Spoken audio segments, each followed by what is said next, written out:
Good morning everyone, কেমন আছো তোমরা সবাই? আই হোপ সবাই খুব ভালো আছো। অ্যান্ড তোমরা বৃষ্টির দিনে কেমন এনজয় করছো বলো? আমি তো মানে কি বলবো, বৃষ্টির দিনে আমার সব ভালো লাগে, বাট অফিস যেতে ভালো লাগে না। অ্যান্ড অফিস গেলে ওই মানে বৃষ্টি না পড়লেও, আর জেনে বুঝে অফিসের টাইমিংটার সময়ই মানে বৃষ্টিটা পড়ে। যাই হোক, তোমার সাথে আজকে আমি শেয়ার করছি একটা জিনিস, পিটিস। অ্যান্ড কলকাতার মধ্যে যদি আমি কিছু মিস করি সেটা হচ্ছে এটা, যেটাকে আমি জামশেদপুরেই পাই। অ্যান্ড সিরিয়াসলি গাইজ, এটা এত টেস্টি লাগে আমাকে, মানে নাস্তার জন্য, হালকা ফুলকার জন্য it's too good, too good. Just ভালোবাসা, লাভ হচ্ছে আমার তো। অ্যান্ড কলকাতায় এটা পাওয়া যায় না, তো আমি যখনই বাড়ি যাই তখনই নিয়ে আসি। অ্যান্ড এবার তো খাস করে আমি বলেই গেছিলাম বাবাকে কি আমাকে এটা এনে দিও।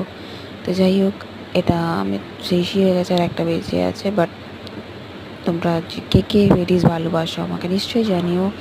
অ্যান্ড চলো, টেক কেয়ার, বাবাই। আমি আমার পেটিস এনজয় করি।